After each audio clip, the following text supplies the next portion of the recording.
ഡോക്ടറായി തീരണമെന്ന് നീ ആഗ്രഹിക്കുന്നു, അതിനു വേണ്ട എല്ലാ ഇൻഗ്രീഡിയൻസും നിന്റെ പാരന്റ്സും നിന്റെ സ്കൂളും നിനക്ക് തയ്യാറാക്കി തരുന്നു എന്നതാണ്.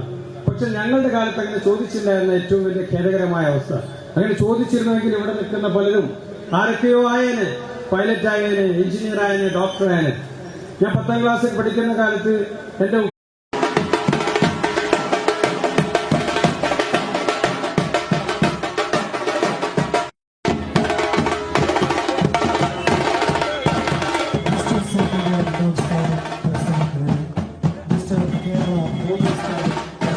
ഞങ്ങൾ ഒരു പ്രസംഗ രീതിയിൽ ഞാൻ വളരെ ഒരു സാധാരണ ജനങ്ങളുടെ കാര്യം പറയാം.